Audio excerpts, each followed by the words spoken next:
Hi everyone, I thought I would show you my collection of fountain pens. I transferred to writing with fountain pens in January because I like the fact that they're renewable and I can just refill the inks if I get converters and stuff, so I can just buy bottles of ink instead of keep buying pens because I'm trying to reduce my use of plastic. Now, don't get me wrong, a couple of the pens have plastic bodies, but because they're reusable, they're not ones that will be thrown away. And I thought I would show you my pens. This is my pens case. I like to use fountain pens for drawing as well as writing.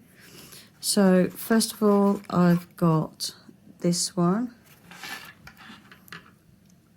This is a manuscript calligraphy pen, and it has a fairly wide nib on it.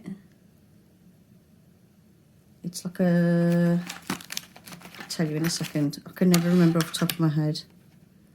It's a 1mm nib, stainless steel, and it writes beautifully. The body's a little bit on the skinny side. I do prefer normally a little bit thicker body, but that doesn't matter. It's still a very nice pen to write with. I'll do writing samples in a bit. Then I have a Parker pen. This one, is this my 45? I'm just trying to find the thing on it. No, this one's my other one. This is a vintage Parker pen that I picked up from the vintage store, and it has a partially hooded medium nib. Very comfortable to write with. The body's not too skinny. It's a little bit chunkier than the manuscript one, and it's a very nice pen to write with. I don't know if this one's like a 51 or something. I'm not sure, can't remember. Then this one is my vintage Parker 45, and it's got the gold clasp. And this one, the body's skinny at the bottom, but as you can see, it widens up in the middle, so it makes it comfortable to hold. And it has a hooded medium nib. Focus. This one's got purple ink in it, that's why it looks a bit purpley on the top.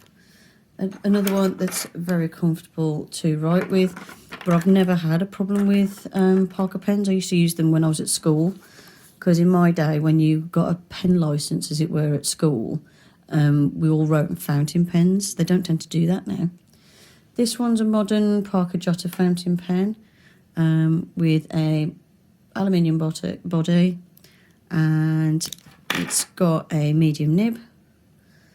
You'll notice my pens all have medium or broad nibs because that's my preference. I don't like fine nibs.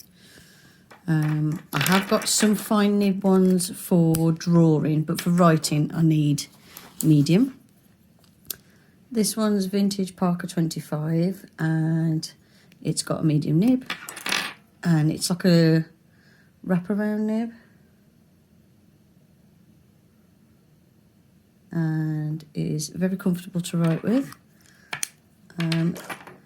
As you can see, the bodies are not that wide, but just having that little bit of extra in the middle makes these really comfortable.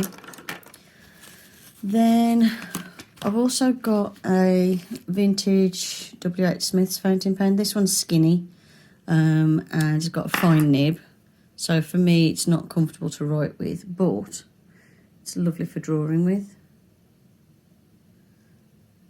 And it looks like that. Then, is that my fountain pen? No.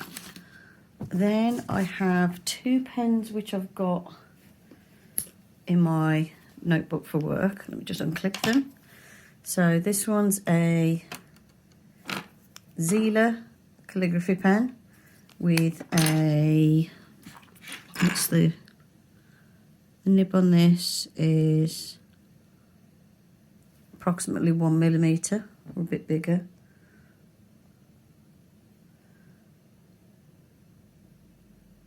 And this one's got like a nice wide barrel with a nice rubberized finger grip, so that one is very comfortable to write with.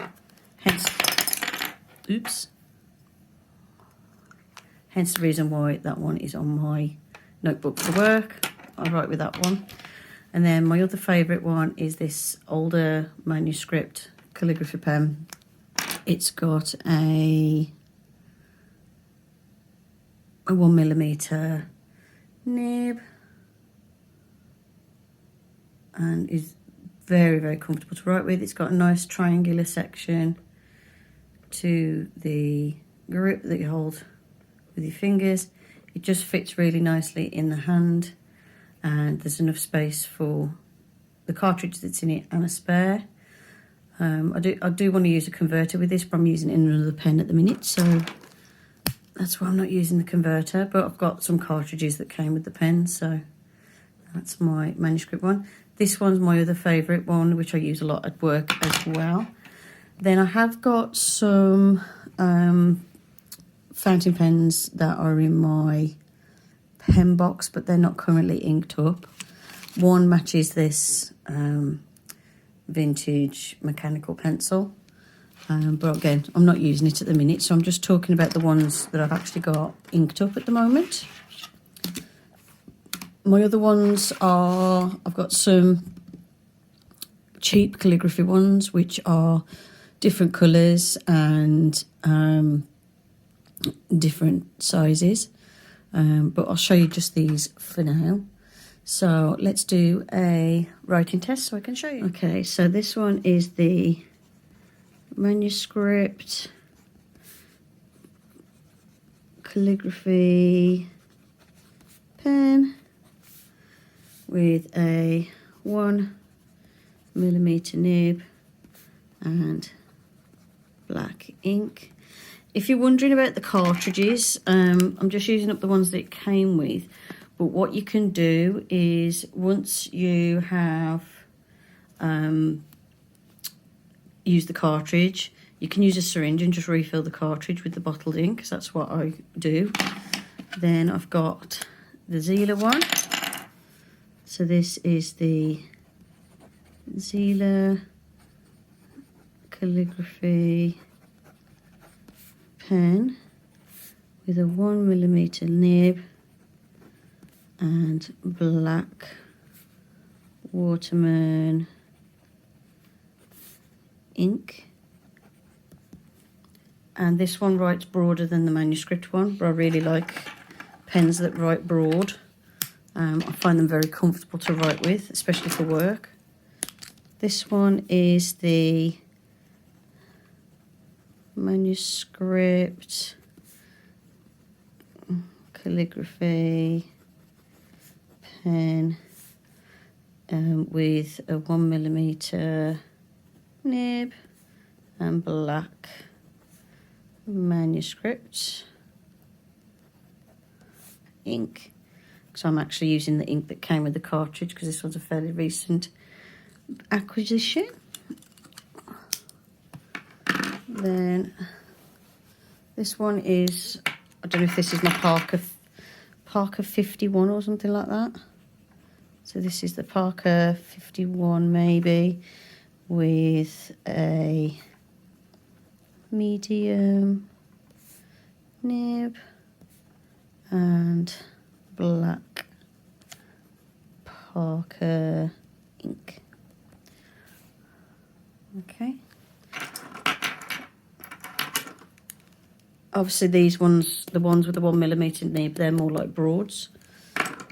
Then this one is my, Parker 45 with purple Waterman ink and medium nib. This one writes thicker than that one, and this one's got a very comfortable nib. It's more comfortable than the other Parker. and I've got a converter in this, so I'm actually using bottled ink in this one.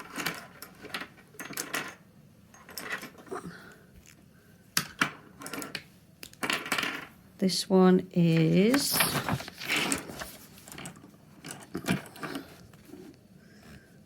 the Parker Jotter, medium, oops, can't spell today, medium nib, and blue Parker ink, because this one's actually got the ink cartridge in it, because it came with one cartridge. So I'm waiting to use up the blue ink, and then I'll refill the cartridge with my preferred black Waterman's ink. This one is the Parker 25 medium nib, and it's got black Waterman ink inside, and writes quite smoothly, and it's a nice comfortable pen to write with. It's a bit short when you don't post it, but once it's posted it's fine. And then this one is the vintage W.H. Smith fountain pen with what's the nib on this? Focus.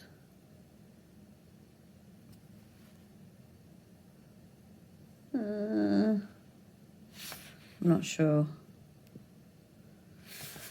Vintage W.H. Smith fountain pen with medium fine nib-ish. Might be a fine. And this one's got Waterman's black ink.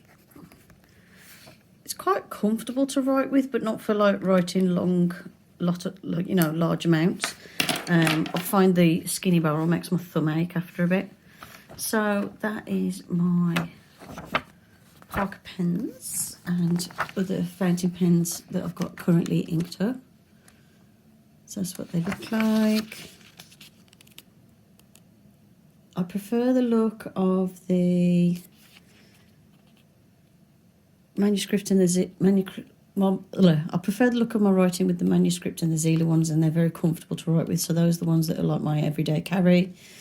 And my next favourites would be the Parker 45.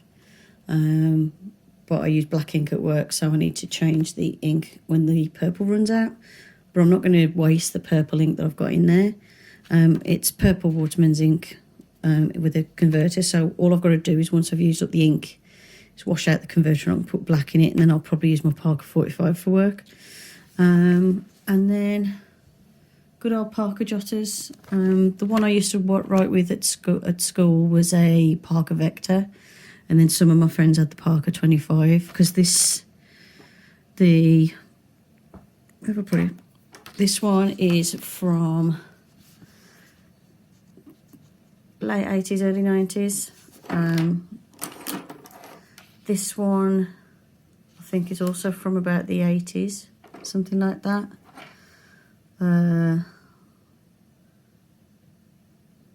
The other Parker could be anywhere from the 60s to 80s. I think this one's the 70s, or the other one's, one of these is the 70s.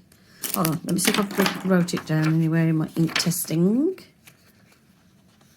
Yes, so my Parker Jotter with the, I have got this one as well, which is interesting. This is another vintage pen I've got, but this one's a ballpoint, although it's got a gel refilling. It's got a perpetual calendar built in. This one's from the 70s. Because I do like collecting vintage pens.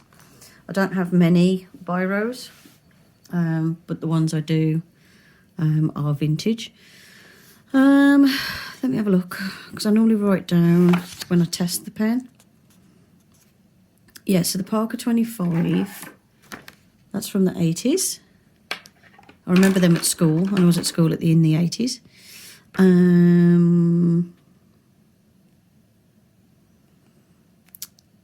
The Parker... Yeah, this one's the Parker 45.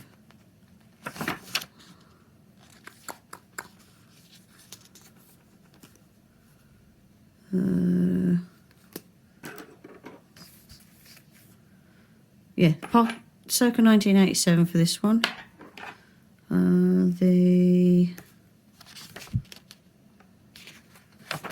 So I do all my ink testing in the back, and then I write down a bit of detail about it.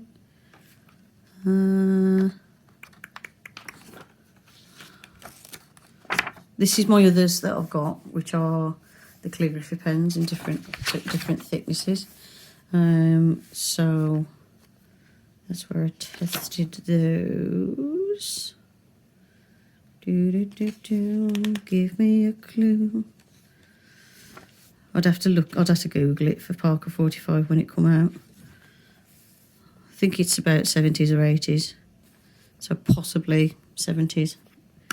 I think they made Parker 45s up to the 90s though. Same sort of thing with this one.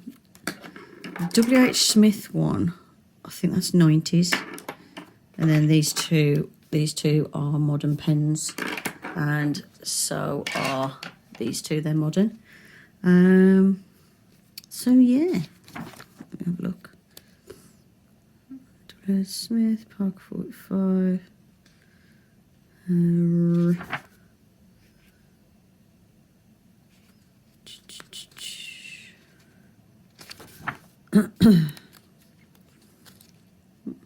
Yeah, can't remember. Yeah, so I can't remember the dates on these. I did research them and find out when they're from.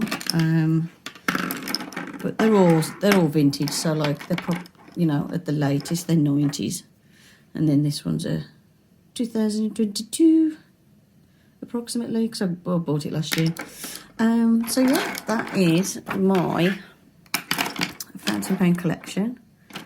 And drawing wise, I like to use the finer nibs for drawing, and then you can sort of get more detail in. So let's say if I'm get it going. Sometimes this one skips.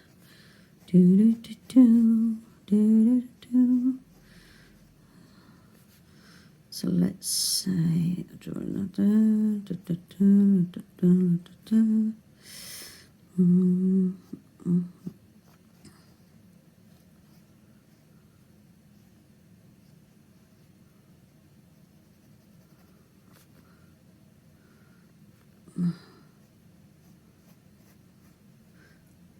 this tends to be my go-to doodle when I'm testing pens and stuff. And then let's do...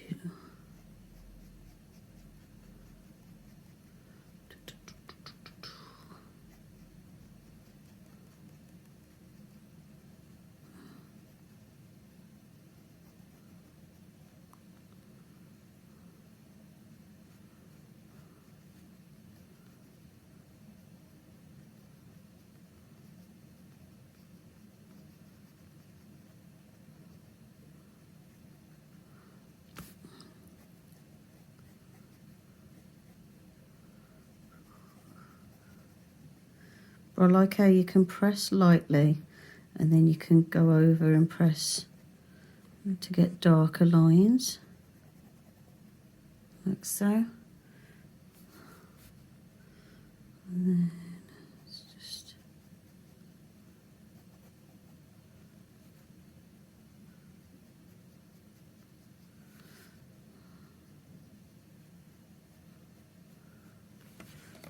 There you go. So they're quite nice to draw with, which is one thing I like. I do like to draw straight with ink sometimes, depending on what I'm doing.